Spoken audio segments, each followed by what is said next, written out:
Guyonan Bapak sebagai badut ideologi kami hormati. Wow. Good, very good. Tapi ketika Bapak di forum terhormat ini mengatakan Pancasila bukan ideologi, sebagai Ketua Umum DPP Gerakan Pembinaan Pancasila, saya menolak dan meminta orang seperti Bapak tidak bicara tentang Pancasila. Saya mengajar teori ideologi di Departemen Filsafat UI selama 15 tahun tuh. Negara yang berideologi itu cuma dua, fasisme dan komunisme. Hitler meresmikan dewan ideologi namanya fasisme dan diatur Anda hanya boleh kawin dengan ras yang... Ketemu lagi dengan Marapu Channel. Kita akan saksikan di mana menurun di libas habis oleh Rocky Gerung yang sok-sok keras di hadapan Rocky Gerung. Kita akan saksikan. Check down. Saya mungkin tidak bertanya, tapi ingin melakukan discernment dan diskursus. Yang pertama buat kawan Rocky Gerung. 4 tahun yang lalu saya sudah menyatakan di YouTube tentang pernyataan Rocky Gerung. Saya prihatin, mohon maaf pada seluruh forum. Untuk kesekian kali Bapak mengatakan bahwa Pancasila bukan ideologi. Tolong Pak, mari kita sama-sama membaca dokumen negara. Dan tadi Bapak mengatakan, sorry ya, ini forum akademik ya. Tadi sahabat saya Pak Saribu juga sudah mengatakan, ya mirip seperti Habib Rizik katanya. Guyonan Bapak sebagai badut ideologi kami hormati. Good, very good. Tapi ketika Bapak di forum terhormat ini mengatakan Pancasila bukan ideologi, sebagai Ketua Umum DPP Gerakan Pembinaan Pancasila, saya menolak dan meminta orang seperti Bapak tidak bicara tentang Pancasila.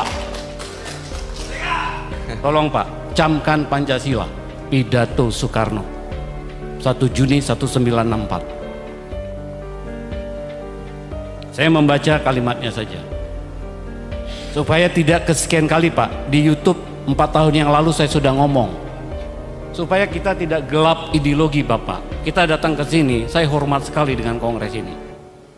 Soekarno mengatakan, mohon kita dengarkan bersama, mohon maaf, mohon sewu para senior, para guru besar, tokoh Pancasila. Bangsa Indonesia sejak proklamasi mempertahankan secara gigih panji-panji Pancasila. Dan akhirnya kita semua dapat memenangkan landasan Pancasila sebagai satu-satunya ideologi nasional progresif dalam revolusi kita. Oke, itu poin satu ya. Saya harus garis bawahi Pak Moderator ya. Ya, pertama silakan Bang Rocky. Oke, terima kasih. Ada banyak pertanyaan yang sifatnya saya carikan istilah ya, cemas dengan keterangan saya tuh. Kenapa takut mengatakan bahwa Bung Karno mengumpulkan, mengkompilasi pikiran-pikiran dunia lalu dituangkan dalam 5 sila itu? Tadi saya katakan itu tidak asli Indonesia. Demokrasi tidak asli Indonesia. Yang dimaksudkan Bung Karno itu adalah pergaulan dunia yang dihidupkan oleh kompetisi, oleh persaingan pikiran. Negara kita basisnya feodal, kan bukan asli Indonesia kan, sampai sekarang masih feodal tuh. Jadi ide demokrasi itu, sebut aja ide sila keempat itu adalah hasil adaptasi Soekarno untuk dijadikan pegangan, bukan ideologi itu. Demokrasi itu bukan ideologi. Jadi kalau sila keempat ada demokrasi lalu dianggap Pancasila itu ideologi, itu langsung bertentangan. Demokrasi itu membuka peluang untuk semua ideologi bersaing. Itu dasarnya Pak Mandurung tadi. Boleh nggak Pancasila dijadikan ideologi? Boleh, tetapi akan ada negara otoriter. Tidak boleh ada persaingan pikiran. Padahal Pancasila ada diskursif sifatnya. Tadi saya terangkan bahwa Bung Karno menyebut falsafah, dia menyebut ideologi, tetapi bukan official ideologi dari negara. Kan gak pernah ada keputusan MPR bahwa Pancasila itu ideologi negara tuh. Karena berbahaya. Negara yang berideologi itu cuma dua, fasisme dan komunisme. Mau nggak ada semacam tuntunan berideologi sehingga baju mesti sama, konsumsi mesti sama, tuh parfum mesti sama? Kan itu bertentangan dengan kemajemukan kita bangsa ini, Pak Manurung tuh. Nah, kalau misalnya mau dinyatakan sebagai ideologi, ada problem teoritis juga. Ideologi itu mesti koheren, nggak boleh retak. Sila pertama itu ketuhanan yang Maha Esa. Sila keempat itu demokrasi, kemajemukan. Boleh nggak orang tidak memakai hak untuk beragama? Konstitusi itu mengatakan agama adalah hak, bukan kewajiban. Agama menjadi kewajiban ketika sila pertama itu didalilkan di dalam versi syariat Islam. Kewajiban menjalankan syariat Islam bagi pemuluh-pemuluhnya itu sudah dihilangkan, karena dianggap itu nanti akan ada problem ke depan itu. Jadi memang Pancasila itu bukan ideologi, bukan saya tidak menginginkan, tapi dua hal saya mau terangkan. Tidak diresmikan di dalam undang-undang, itu adalah wacana. Kata ideologi di situ dalam pengertian, oh itu pandangan hidup. Karena itu sering Bung Karno bilang Weltanschauung dalam bahasa Jerman, atau bilang Vision de Monde dalam bahasa Prancis tuh. Jadi tidak ada yang stabil di dalam pemaknaan Pancasila, itu posisinya begitu. Yang kedua, memang tidak digali dari bumi Indonesia, apalagi dalam bahasa Sanskerta. Anda baca di Bung Karno itu mengkoleksi bacaan Jerman, Prancis, Inggris, tapi dia nggak bisa berbaca Sanskerta. Kan dasarnya begitu tuh. Jadi kenikmatan kita untuk membayangkan ada semacam tuntunan, oke, tetapi tuntunan itu tidak boleh diresmikan sebagai ideologi negara, itu maksud saya tuh. Karena lebih berbahaya akibatnya. Demokrasi di negara manapun tidak ada demokrasi yang ada ideologi, karena itu bertentangan di dalam prinsip. Apalagi kalau disebutkan mesti ada satu official ideology, dan orang akan tuntut ideologi itu mesti agama. Ya udah, habis negara ini. Jadi juga tadi teman yang bicara pertama bahwa nanti dulu nggak usah Pak, ya. Nanti diskusinya di panel di yang ke ya. Ya. Kasih kesempatan untuk ngomong dulu ya. Silakan Bang. Oke, saya lanjut ya. Saya bedakan tadi, kan itu saya sebutkan, sangat mungkin kita akan bertengkar di sini karena forum ini bukan forum ilmiah ansih gitu. Ada aktivis di sini nih.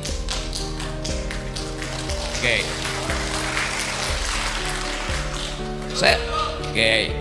Ya supaya sedikit catatan kaki, saya mengajar teori ideologi di Departemen Filsafat UI selama 15 tahun tuh. Oke. Saya ulangi ya masalahnya. Ada bayangkan bahwa dalil kita adalah persatuan Indonesia. Boleh nggak dia dibungkus secara ideologi? Tidak bisa.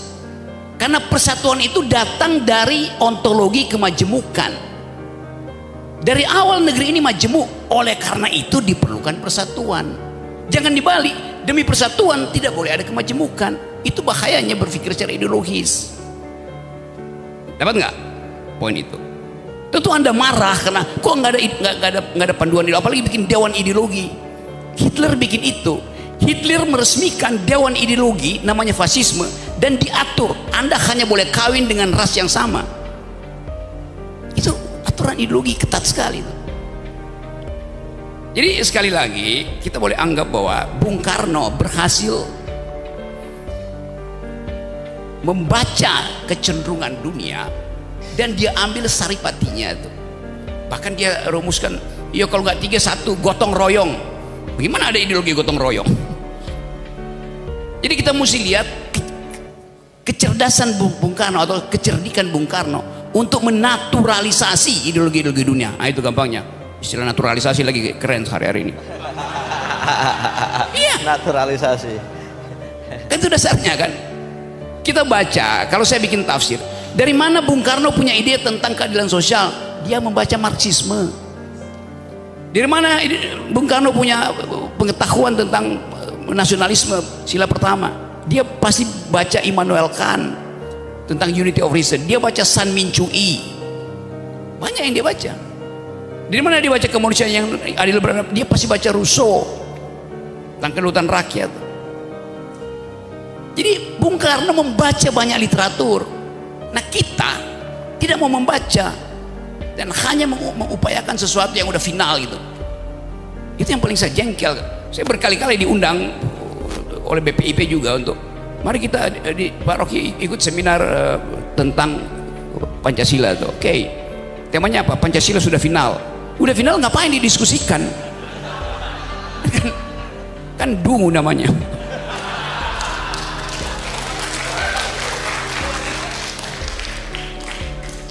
Jadi saya menginginkan ada panduan bernegara, ada semacam moral code yang kebetulan paling bagus adalah Pancasila. Udah saya terima itu. Tetapi mempersoalkan Pancasila ideologi, oke, itu akan ada debat panjang tuh. Saya sudah pernah menulis panjang lebar tuh di majalah Prisma apa soal begituan. Jadi silakan baca, Bapak. Jadi referensi kita terhadap ideologi itu bahkan mesti masuk sampai pada pemeriksaan psikoanalisis.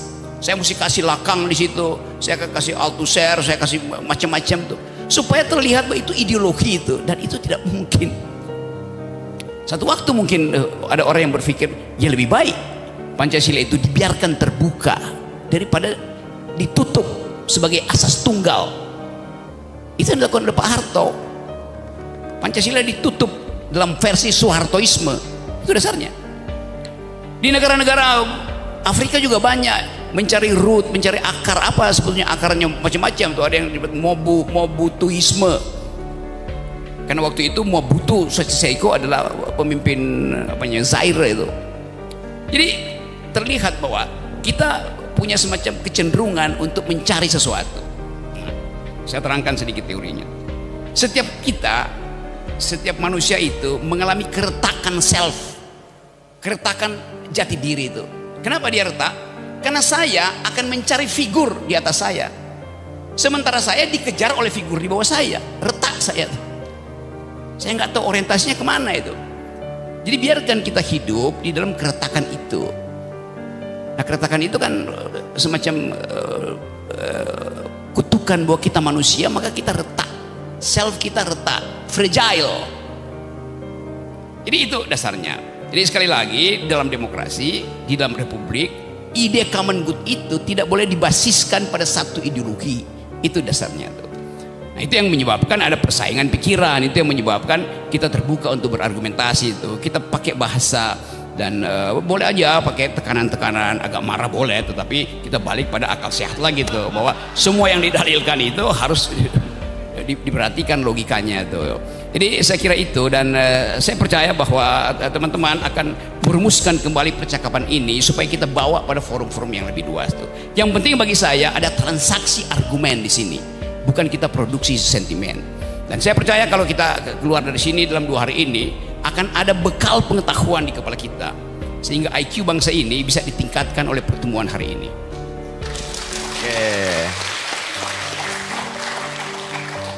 Bahkan saya bisa pastikan kalau jumlah IQ di ruangan ini kita kumpulkan, ditukar tambah yang ada di Senayan, masih ada kembalian di sini.